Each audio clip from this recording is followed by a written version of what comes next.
వైఎస్ఆర్ కాంగ్రెస్ పార్టీని వెంటాడుతున్నారు, వేటాడుతున్నారు.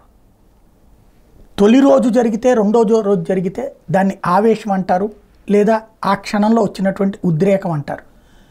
గెలుపు సంబరం ఎదుటి వాళ్ళకి కష్టం కాకూడదు, నష్టం కాకూడదు. వైఎస్ఆర్ కాంగ్రెస్ పార్టీ టైంలో జరిగినటువంటి దాడుల్ని ఎవ్వడూ సమర్థించలే. దోషనైనా దాడులైనా అది తప్పనినే మాట్లాడుకున్నాం. కానీ ఇప్పుడు జరుగుతున్నటువంటిది రోజుల తరబడి, వారాల తరబడి, నెల దాటిపోతున్నా జరుగుతున్నాయి. దీనికి ఫుల్ స్టాప్ పడకపోగా దీని గురించి మాట్లాడలేకపోవడం అన్నటువంటిది అతిపెద్ద సమస్య. ప్రజాస్వామ్యంలో ఒక వర్గం నాశనం అయిపోవాలి అని కోరుకున్నటువంటి వాడు ఎట్లా ముఖ్యమంత్రిగా ఉంటాడని ప్రశ్నించాం. కరెక్ట్. మరి అదే సందర్భంలో ఇప్పుడు జరుగుతున్నది ఏంటి? ఒక వర్గం తుడిచిపెట్టుకుపోవాలి అన్నటువంటి ప్రయత్నం, ఆస్తుల విధ్వంసం అన్నటువంటిది, దెబ్బలు తీయడం అన్నటువంటిది ఎంతవరకు రైట్? ఇది ఆలోచన జరగాల్సినటువంటి అంశం. తాజాగా జరిగినటువంటి వ్యవహారాల్లో నిన్న విజయవాడలోని విద్యాధరపురం 44వ డివిజన్లో చెరువు సెంటర్లో వెల్లంపల్లి శ్రీనివాసరావు టైంలో కట్టినటువంటి శిలాఫలకాన్ని జనసేన కార్యకర్తలు ధ్వంసం చేశారు. అదే సమయంలో కృష్ణా జిల్లా గొడవరులో నవరత్నాలు బోర్డు ధ్వంసం చేశారు. ఈ బోర్డుల ధ్వంసంతో ఏమురుగుతుందో అర్థం కావట్లేదు.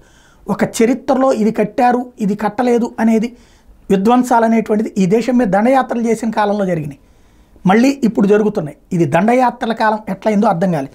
సరే, అది పోని మరి ఇక విచిత్రమైనటువంటి రాజకీయ ధోరణి అనుకుందాం. కాకపోతే ఇక్కడ కర్రలతో వైఎస్ఆర్సీపీ నేతల మీద దాడి. తాజాగా రేపల్లి నియోజకవర్గంలో చెరుకుపల్లి మండలం గొల్లపల్లిలో వైఎస్ఆర్సీపీ నేతల మీద టీడీపీ నేతలు దాడులకు తెగబడ్డారు, తలలు పగలగొట్టారు అన్నటువంటి అంశం. వైఎస్ఆర్సీపీ నేతలు వాకా వెంకటేశ్వరరావు, వీరంక శివయ్య మీద గ్రామానికి చెందినటువంటి టీడీపీ కార్యకర్తలు దాడులకు తెగబడ్డారన్నటువంటి ఒక వార్త.